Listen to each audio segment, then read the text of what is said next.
नमस्कार दोस्तों, एक बार फिर मैं आज आपके सामने में हूं। और अब तक हमारे जो सीरीज चल रहे थे सुबह के, वो 7:30 से 8 बजे तक उसी परंपरा को निभाते हुए आज मैं एक बहुत ही सुंदर टॉपिक लेके आया हूं जो आपके सामने है। ये है ऑनेस्टी। दोस्तों, ऑनेस्टी एक विशाल शब्द है। ऑनेस्टी की जब बात आती है ना, तो हमें पता नहीं क्यों मन में एक विचार आता है कि पैसे के लेन देन में ऑनेस्टी, वो भी एक एक्सपेक्ट है, नो डाउट। लेकिन ऑनेस्ट का मतलब क्या होता है? ऑनेस्ट का मतलब होता है कि I am truthful to the others. Essential, it is very much essential in our life. इसमें देखो, honesty implies being truthful to others. Honesty का मतलब है कि मैं दूसरों के प्रति बहुत ही ज्यादा ट्रूथफुल हूं, ईमानदार हूं, सिर्फ पैसे के लेन देन में नहीं। देखो, ऑनेस्टी को हम सबसे पहले एक चीज मानते हैं कि देखो, मनी ट्रांजैक्शन तो है, ठीक है, honest in money transaction, okay.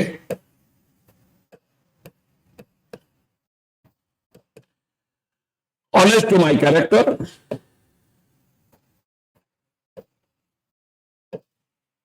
My integrity,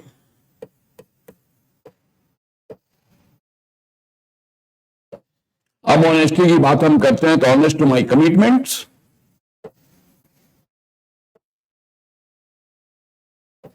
honest to my services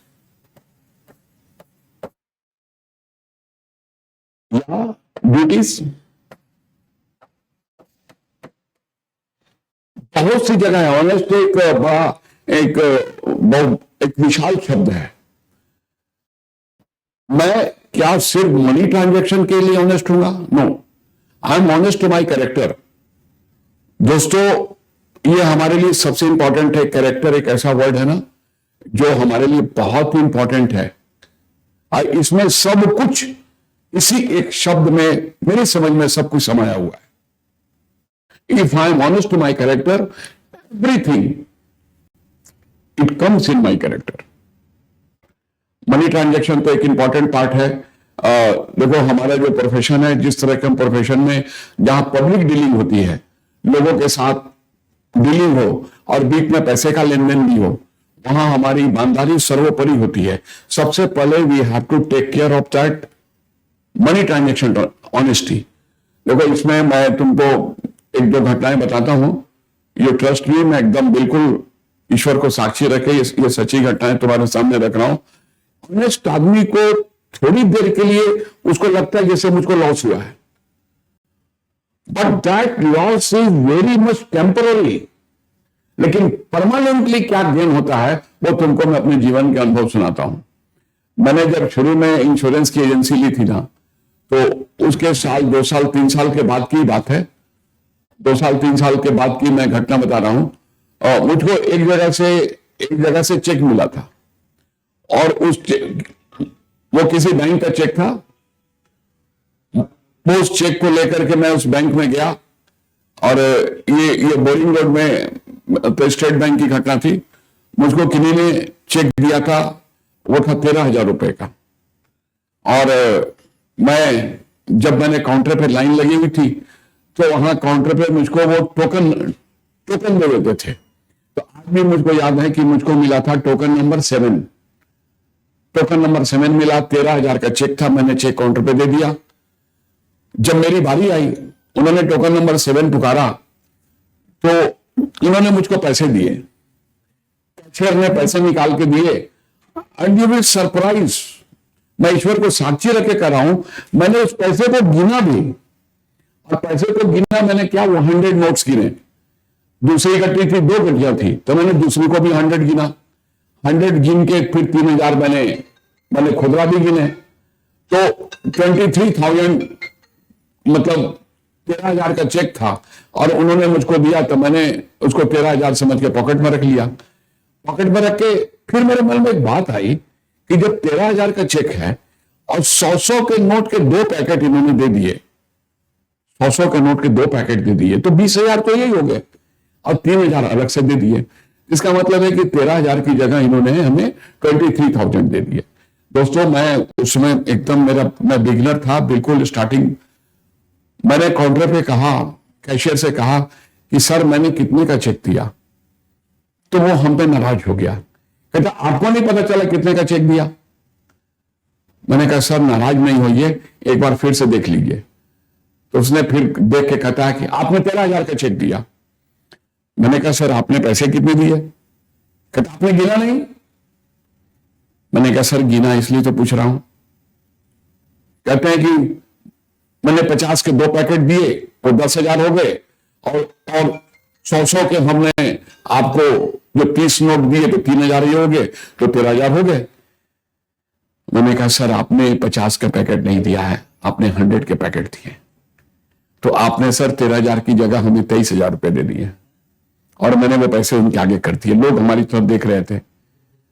अब उसने मेरे हाथों को दोनों हाथों से पकड़ लिया और बोला कि आई एम एक्सट्रीमली सॉरी, मैं आपसे उत्तेजित होकर बोला, मैं आपसे क्षमा मांगता हूं, मैं उत्तेजित होकर बोल गया, लेकिन आज मैं बहुत परेशान हूं, मेरी माँ की तबीयत बड़ी खराब है, तो मैं आज बहुत परेशान हूं, और मैं तो गरीब भी हूं, रात में हिसाब मिलाता तो मुझको अपने पास से देने पड़ते, तो मैं आपके प्रति कैसे आभार प्रकट करूं, क्योंकि मैंने लिखा भी है 50 के 2 पैकेट, मैं तो हिसाब मिला भी नहीं सकता था।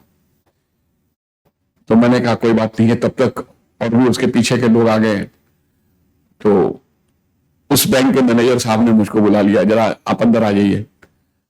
ये बात है 1983 की, कि आप अंदर आ जाइए। तो मैंने कहा कि सर मेरी साइकिल बाहर लगी हुई है, मैं साइकिल से बैंक गया था और 7-8 किलोमीटर चल के गया था। मैंने कहा सर मेरी साइकिल बाहर लगी हुई है, तो मुझको थोड़ा साइकिल की तरफ देखना पड़ रहा है। तो उन्होंने, बैंक मैनेजर ने मुझसे कहा कि अगर आपकी साइकिल कहीं चली जाती है ना, तो मैं आपका यहां नई साइकिल मंगा के दूंगा, आप मेरे चेंबर में आइए। और उन्होंने अपने गार्ड से कहा कि इनकी साइकिल को देखते रहना। अंदर बुला के कॉफी मंगाई, कॉफी पी लो। उसके बाद पूछा कि आप कहाँ रहते हैं? तो मैंने कहा कि sir Allahabad bank Patna university के सामने रहता हूं। तो उन्होंने कहा अच्छा वहां तो मेरे दोस्त हैं। उन्होंने फोन लगाया, और फोन लगा करके उन्होंने मुझसे नाम पूछ लिया। तो उन्होंने उस बैंक में फोन करके पूछा कि आपके यहाँ कोई पंजाब सिंह आते हैं? तो उन्होंने कहा हाँ आते तो हैं, क्या बात है? तो उन्होंने सारी बात बताई। तो वहां के मैनेजर साहब ने कहा कि अगर वो 10,000 के डिफरेंस की जगह अगर 10 लाख का भी डिफरेंस होता ना, तो पंजाब सिंह कभी टस से मस नहीं हो सकते अपनी ईमानदारी से। हमारे यहाँ तो उनका क्रेडिट बना हुआ है, इतनी उनकी ऑनेस्टी की यहाँ चर्चा की जाती है। ही सो ऑनेस्ट। उस मैनेजर साहब ने हमें जो मान सम्मान दिया दोस्तों, वो तो एक अलग चीज थी। लेकिन उसके बाद से जो मेरे बैंक ने, जहां मैं, मेरे घर के सामने जो इलाहाबाद बैंक जहां से मैं डील करता था, जो वहां मेरी क्रेडिबिलिटी कई गुना और बढ़ गई। लोग इस आदर की दृष्टि से देखने लगे, और पता नहीं, मैं नहीं कह सकता कि इस ईमानदारी के नतीजे ऐसे निकलते गए कि मैं आगे बढ़ता गया, मेरा बिजनेस आगे बढ़ता चला गया। तो दोस्तों, एक मनी ट्रांजैक्शन एक इंपॉर्टेंट पार्ट है हमारे बिजनेस में। पैसों के लेन देन में कई बार भूल चूक होती है, कई बार हमारे पास ज्यादा पैसे आते हैं, लेकिन हमें उन पैसों पे नजर नहीं रखनी चाहिए। वो पैसे किसी के हैं तो वो किसी के हैं। तो we have to be honest in money transaction. कई ऐसे मौके आए हैं। एक घटना तो मेरे साथ एक ऐसी हुई है कि जहां से मुझको, मैं ईश्वर को साक्षी रखे कर रहा हूं, विश्वास करो, क्योंकि 42 साल का अनुभव हो गया ना। 42 साल में कई बार ऐसे लेन देन हुए। तो पहले तो ऐसा था नहीं, कोई लिमिट थी नहीं कि इतने से ज्यादा कैश नहीं लेना, सब तो पहले फ्री था, ओपन था। तो एक जगह से मुझको उस समय में 80,000 रुपए मुझको ज्यादा आ गए थे। 100 की नोट की जगह 500 के नोटों का हमें बंडल मिल गया था, और जब 80,000 रुपए का फर्क आ गया था, और मैंने जब घर जाके, उन्होंने 100 के नोट समझ के दे दिए थे, और टची में रख लिए थे, वहां देखा नहीं था, लपेटे हुए थे, उन्होंने कहा इतने पैसे हैं, लेकिन घर आके मैंने देखा था तो 80,000 का डिफरेंस आ रहा था। जब मैंने उनको फोन करके बताया कि सर आपने तो बहुत ही ज्यादा डिफरेंस दे दिया, तब उनको समझ में आया कि 100 के पैकेट की जगह हमने 500 के पैकेट दे दिए। तो दोस्तों, उसमें भी उन्होंने हमसे अच्छा ठीक है इसको जमा ही कर लीजिए। मेरे बिजनेस को बढ़ा दिया, पोस्ट ऑफिस में जमा करने थे, मेरे बिजनेस को बढ़ा दिया। तो दोस्तों, मैं इसमें ये नहीं करता कि मैं बहुत ईमानदार हूं और मैं आपको ये बता करके अपने को ये सिद्ध करना चाहता हूं कि मैं ईमानदार हूं। लेकिन मैं एक चीज जरूर संदेश देना चाहता हूं कि हम जिस व्यवसाय में हैं, लोग हम पर विश्वास करते हैं, हर चीज में विश्वास करते हैं। हम लोगों के घर में जाते हैं, वहां में बेटियां बहनें सबसे मुलाकात होती है, लोग अपने घर में बुला के मान सम्मान देते हैं। वहां भी हमें ऑनेस्ट होना है, ऑनेस्ट टू माई कैरेक्टर। और देखो मैंने लिखा है integrity, commitment, honest to my commitment. मैंने जो वादे किए उसको अगर समय पे पूरा करता हूं तो वो भी एक ऑनेस्टी का पार्ट है। वादे करके टाइम दे करके ना जाना, समय पर उनका काम ना करना, ये भी डिसऑनेस्टी है। सिर्फ पैसे के केस में नहीं है, ये डिसऑनेस्टी के रूप में आती है। तो हमें डिसऑनेस्ट नहीं होना है। In all the cases I have to be the honest, I have to be always always honest. ये इंटेग्रिटी हमारी, ये हमारी जो सर्विसेज है, जिस लाइन में हम हैं, जिस जॉब में हम हैं। अब एक बात बताओ, हम अपने जॉब को तो नहीं चेंज कर सकते, लेकिन हमारे जॉब में सर्विसेज का बहुत बड़ा रोल है।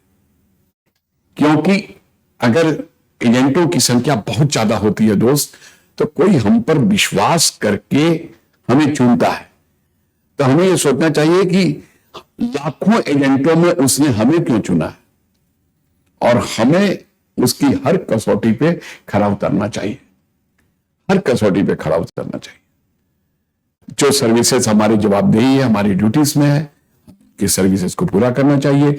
हमें समय पर उनकी पेमेंट करानी चाहिए। हमें उनसे प्रीमियम, अगर हमारी ड्यूटी में इंश्योरेंस एजेंट होते हुए कि हमारी ड्यूटी है कि हमें प्रीमियम लाना है या प्रीमियम रिमाइंडर देना है। जैसे आजकल तो ऑनलाइन सब कुछ बहुत से साधन हो गए हैं, लेकिन despite that we have to follow our duty, we have to remind them. Sometimes हमारे कस्टमर्स इतने व्यस्त होते हैं कि उनको याद नहीं रहता है कि प्रीमियम समय पर है।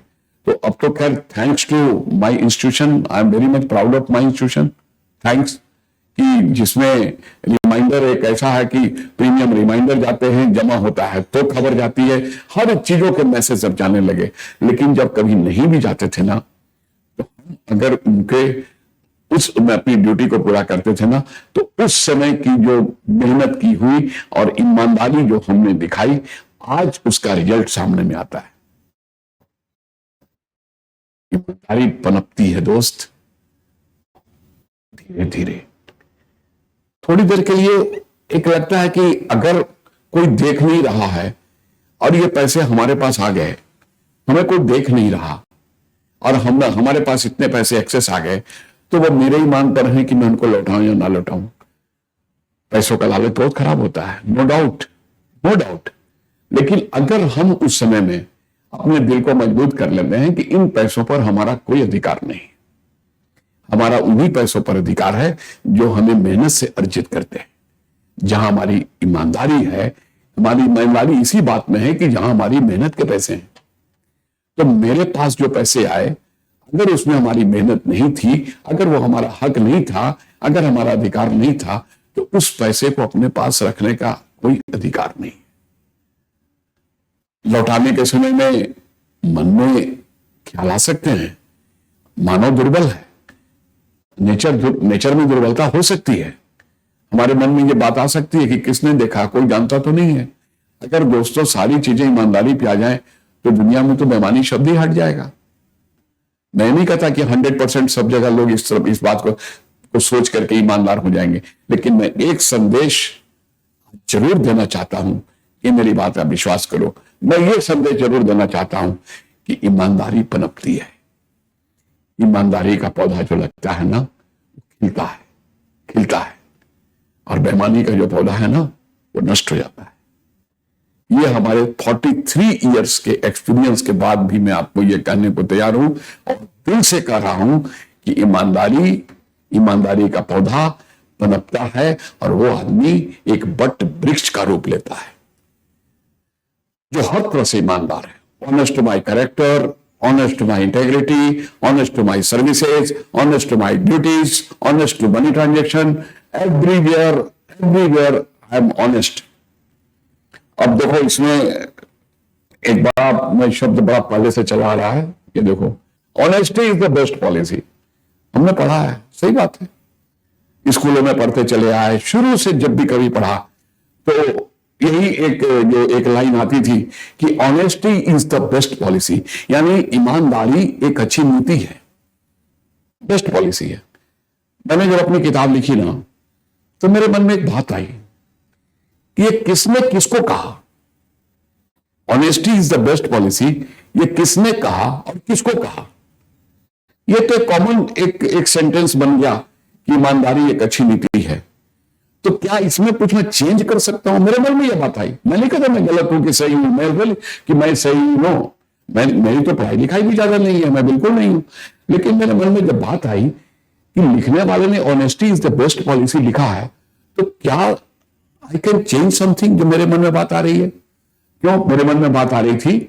B honest to your policy, be honest to your policy, यानी honesty is the best policy की जगह मैंने बुक में लिखा कि I think, in my opinion it looks better that be honest to your policy. It does mean that somebody is saying to me, कोई हमसे कह रहा है कि पंजाब सिंह अपनी नीति के प्रति ईमानदार बनो, नीति के प्रति ईमानदार बनो। ईमानदारी एक अच्छी नीति है, ठीक है, लेकिन तुम अपनी नीति के प्रति ईमानदार बनो। तो be honest to your policy. तो मुझको यह वर्ड अच्छा लगा, मैंने लिखा। थोड़ी बहुत क्रिटिक्स भी हुए, कुछ ने कहा कि आपको तो किसी चीज को चेंज करने का अधिकार नहीं है। मैंने कहा मैंने चेंज नहीं किया, विद ड्यू रिगार्ड्स मेरे मन में जो बात आई मैंने उसको लिखा है। अब जैसे कहते हैं ना कि वर्क इज वर्शिप, काम ही पूजा है, सब जगह पढ़ाया गया वर्क इज वर्शिप। फिर मन में यह बात आती थी कि ये चीजें जो लिखी गई ये तो यूनिवर्सल एक ट्रुथ बताया गया, universal truth, work is worship. तो मैंने इसको भी चेंज कर दिया, मैंने अपनी किताब में लिख दिया कि वर्शिप योर वर्क। इसका मतलब है कि कोई हमसे कह रहा है कि अपने काम को पूजा का रूप दे दो, के जैसा काम करो, as if you are worshipping the god, your work should be like the worship. तो मैंने उसको लिख दिया वर्शिप योर वर्क। जाहिर है कुछ लोगों ने पसंद किया और कुछ लोगों ने कहा कि साहब आपको तो इन चीजों को बदलने का अधिकार नहीं होता है। क्रिटिक्स हुई, बात होती है, लेकिन आलोचना तो होती है। तो मुझको बाद में समझ में आया कि अगर अपने विचारों की अभिव्यक्ति है और साफ सुथरी बातें लिखते हैं तो हो सकता है कुछ लोगों को यह चीज पसंद आ जाए कि be honest to your policy, worship your work. इस तरह से कुछ और भी चीजें हैं जिसको मैंने थोड़ा सा परिवर्तित करके अपनी बुक में लिखा है। थोड़ा परिवर्तित किया है मैंने, परिवर्तित करने की कोशिश की है। दोस्तों, मैं अंततः यही कहूंगा कि ईमानदारी एक बहुत वास्ट वर्ड है, बहुत बड़ा शब्द है। ईमानदारी कोई छोटा मोटा शब्द नहीं है, इसका स्कोप बहुत ज्यादा है। और हाँ, एक बात और कहूंगा, honesty not for one time, honesty not for two times, honesty for all the times. If you are honest, you will have to be honest all the times, all the times. इसमें मैंने एक कहीं पर पढ़ी थी, घटना भी थी, मैंने उस घटना को अपनी पुस्तक में लिखा भी है। एक आदमी, एक बड़ी अच्छी, देखो ये एक संदेश है। एक बिल्डर जो बिल्डिंगें बनाता था, वो एक शहर में अपना प्रोजेक्ट लेके गया और उस शहर में उसने अनेकों बिल्डिंगें बनाई, कई बिल्डिंग्स बनाई, और वो एक ही कॉन्ट्रैक्टर से काम दे रहा था। उस बिल्डिंगों को बनाने वाला उसका एक ही ठेकेदार था जिसको सारी बिल्डिंगों के ठेके देता था। वो ठेके उसी को मिलते थे और वो ठेकेदार इतना ईमानदार ठेकेदार था कि उसने हर काम को इतनी ईमानदारी से किया कि उसका उदाहरण लोग देते थे। और वो बिल्डर उससे बहुत खुश था क्योंकि जितने उसके प्रोजेक्ट थे ना, लोगों के द्वारा बहुत ही पसंद किए जाते थे कि इसका डिजाइन अच्छा है, मटेरियल अच्छा है, सब कुछ अच्छा डाला हुआ है। तो ठेकेदार की तारीफ होती थी, उस कॉन्ट्रैक्टर की तारीफ तो पूरे शहर में जा रही थी कि ये बिल्डर के पास जो कॉन्ट्रैक्टर है, इस शहर में रहने वाला कॉन्ट्रैक्टर जो इस बिल्डर के काम कर रहा है, वो फाइन काम करता है, वो ऑनेस्ट है। उसकी ऑनेस्टी की चर्चा होती थी। उस शहर में बिल्डर के प्रोजेक्ट खत्म हो गए। जब उसके पास कोई प्रोजेक्ट नहीं बचा तो बिल्डर ने सोचा कि अब तो मुझे इस शहर को छोड़ करके दूसरी जगह जाना होगा।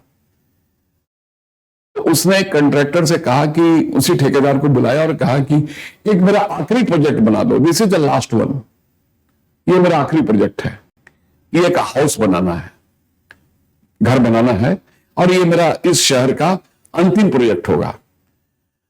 अब बिल्डर के मन में यह बात आ गई कि इतने दिनों तक मैं काम करता रहा, जो भी पैसे कमाने थे मैंने कमाए, सही, मैंने ईमानदारी से अपना सब कुछ निभाया। अब तो यहां से छोड़ के जा रहा है, अब इसका ये लास्ट प्रोजेक्ट है। अब तो मुझको जो भी कुछ कमाने का मौका है, इसके बाद तो मिलेगा नहीं, ये तो चला जाएगा। तो जो भी मुझको कुछ कमाना है, मुझको तो इसी प्रोजेक्ट से कमाना है। अब उस बिल्डर ने उस घर को बनाने में अपनी ईमानदारी छोड़ दी और गलत मटेरियल, सस्ते मटेरियल जो कर सकता था, जहां से पैसों की बचत, उस मकान को बनाने में उसने वो पैसे बचाने शुरू कर दिए और वो पैसे बचाते चला गया। उसने अच्छे पैसे बचा लिए, ऊपर से रंग रोगन बड़ा अच्छा कर दिया, लेकिन अंदर के मटेरियल को उसने बिल्कुल खराब कर दिया कि मैक्सिमम पैसे बचा लिए उसने। अब वो मकान बन के तैयार हो गया। जब वो हाउस बन गया तब उस बिल्डर ने उस शहर के लोगों को बुलाया और शहर के लोगों को बुला के एक हॉल में मीटिंग की, होटल में बुलाया और मीटिंग करके उस शहर के लोगों के प्रति आभार प्रकट करना चाहा कि मैं आभार प्रकट करूं कि आपके शहर ने मुझको मौका दिया और मैंने कई बिल्डिंगें बनाई, आप लोगों ने सपोर्ट किया और उन मकानों को खरीदा। आभार प्रकट करने के लिए उसने शहर की गैदरिंग की, शहर के अच्छे अच्छे लोग आए। उसके बाद जब उन लोगों के बीच में नाश्ता पानी चल रहा था और उस बिल्डर ने माइक लिया और माइक लेके कहा कि मैं इस शहर में मैंने जितने भी प्रोजेक्ट चलाए, ये कॉन्ट्रैक्टर है, इसने सारे प्रोजेक्ट को ईमानदारी से किया है, मैं इसकी ईमानदारी से बहुत खुश हूं। इतना ऑनेस्ट आदमी मैंने अपनी जिंदगी में नहीं देखा है, लेकिन ये घर जो मैंने बनवाया है, ये मैंने इसको गिफ्ट करने के लिए बनवाया है, ये घर इसका है। और उसकी चाबी ठेकेदार के हाथ में दी कि लो, तुमने जितनी ईमानदारी से मेरे प्रोजेक्टों को पूरा किया है, ये अंतिम जो मेरा प्रोजेक्ट था, ये तुम्हारे लिए मैं घर बना के तुमको गिफ्ट करना चाहता था, ये घर तुम्हारा है। और उससे चाबी उस कॉन्ट्रैक्टर के हाथ में उस मकान की दे दी। लोगों ने तालियां बजाई, खुशियां मनाई, लेकिन उस ठेकेदार का चेहरा गिरा हुआ, उतरा हुआ। यह मैंने क्या किया, यह मैंने क्या किया। दुनिया को अच्छे घर बना के दे दिए और जो घर मेरे लिए था उसी को मैंने खराब कर लिया। तो दोस्तों, इससे क्या संदेश मिलता है? इसे एक ही संदेश मिलता है, ईमानदारी कोई एक टाइम की चीज नहीं है, ईमानदारी सिर्फ एक जगह पे नहीं है। Honesty is for ever and honesty is for all the times. You will have to be honest all the times, not one time or several times, not several times. You will have to be honest all the times. Several नहीं है, all the times. तो मैं यही संदेश देना चाहता था कि be honest, अपनी ईमानदारी से काम करो, ईमानदारी को साथ लेके चलो। थोड़ी तकलीफें होंगी, दोस्त, गरीबी परेशान करती है लेकिन परमानेंट नहीं है। और मेरे पिताजी ने हमेशा कहा, मेहनतकश और ईमानदार ये कभी हारता नहीं है। उन्होंने एक ही चीज कहा था कि पंजाब सिंह, जिंदगी में दो गुणों को लेकर चलना, एक ईमानदारी का साथ मत छोड़ना, दूसरा मेहनत से जी मत चुराना। अगर ये तुम्हारे अंदर दो क्वालिटियां रहेंगी, अगर ऑनेस्ट हो और मेहनती हो, तो दुनिया की कोई ताकत तुमको आगे बढ़ने से नहीं रोकेगी। आज मुझको पिताजी की याद आती है, उनके शब्दों की याद आती है कि पता नहीं जीवन के कितने एक्सपीरियंस के बाद उन्होंने ये कहा होगा। तो दोस्त, मैं उन्हीं की कही बातें, मैं उस लेवल में तो नहीं हूं, लेकिन दोनों हाथ जोड़ के आपसे ये जरूर कहता हूं कि अगर थोड़ी ये बातें अच्छी लगती हैं तो इसको जीवन में उतारने वाली बातें होती हैं। ईमानदारी परेशान करेगी, थोड़े दिन परेशान करेगी, गरीबी परेशान करेगी, थोड़े दिन परेशान करेगी, लेकिन ईमानदारी और मेहनत परमानेंट एक रंग लाएगी, रंग दिखाएगी, जिसमें आप ऊंचाइयों को छू जाएंगे। दुनिया की कोई ताकत आपको आगे बढ़ने से नहीं रोकेगी। बस आज के लिए इतना ही। एक रिक्वेस्ट है कि अगर आपको ये छोटी छोटी बातें अच्छी लगती हो, दिल को छूती हो और ये मन में बात आती हो कि हम इन बातों को समाज में आगे बढ़ाएं, हम लोगों के बीच में बढ़ाएं, ताकि हमारे समुदाय में जितने भी हमारे प्रोफेशनल, हमारे ब्रदर्स हैं, जो भी काम करने वाले हैं, हमारे कलीग्स हैं, उनमें अगर ये बातें मन में बैठ जाएं कि we will have to be honest, हमें मेहनत भी करनी है, ईमानदार भी होना है, हमें ट्रूथफुल रहना है, सत्यवादी भी होना है, तो दोस्तों मैं समझता हूं कि एक अच्छे समाज का निर्माण होगा। हमारे व्यवसाय में इज्जत भी बढ़ेगी। बस यही संदेश मैं आज आपको देना चाहता था। अगर आपको अच्छा लगा तो इसको जरूर आगे बढ़ाइए, और मैं हर बार आपसे ये रिक्वेस्ट करता हूं कि आप हमारे चैनल को सब्सक्राइब कर दीजिए, ताकि जब भी कभी इस तरह के प्रोग्राम, जब भी कभी मैं यूट्यूब पे डालूं, वो लिंक आपके पास चला जाए। लोगों को भी दिखाइए, इसको जितना शेयर कर सकते हैं कीजिए, फॉरवर्ड कीजिए, लोगों के बीच में बांटिए। बहुत बहुत धन्यवाद। आज के लिए बस इतना है। Thank you very much.